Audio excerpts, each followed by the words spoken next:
um, like you said, we all have issues that we, trauma that we go through. But the thing about it is, a lot of times when we face this trauma, when we come up on a situation, a lot of times the person that we are, the way we've built ourselves, our beliefs and stuff, it has a lot to play in how we handle the trauma.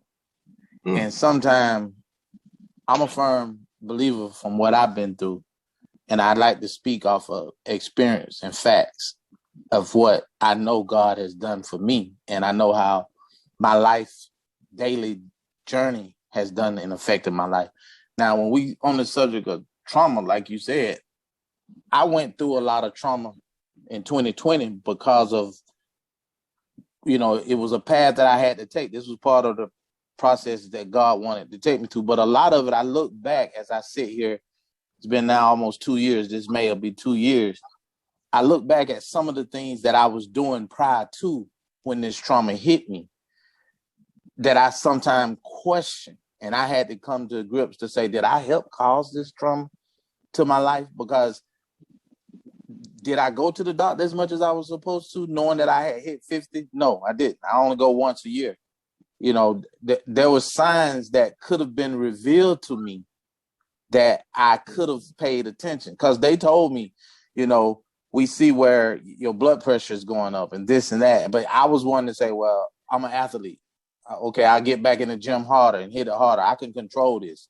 So see, I took the narrative of taking control. Well, me taking control, I think, and I feel sometimes that may have been contributing to, okay, the process is going, but I put a hinder. And then it led to God let this blessing and miracle that he was getting ready to perform. Because if we read in the Bible that some of the miracles that God performed, you'll see a process that these people went through before the miracle actually took place.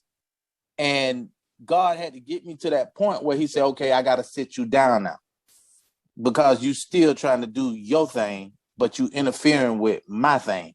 So he had to take me away from the ones I love. He had to take me away from the job that I love. He had to take me away from everything to get me to where he wanted me to be and say, okay, now we're going to begin this process. So yes, trauma, we can control it, but a lot of it, we look at it. We may not view it as trauma, which blindsides us, like you were saying, Bernard, with churches and stuff.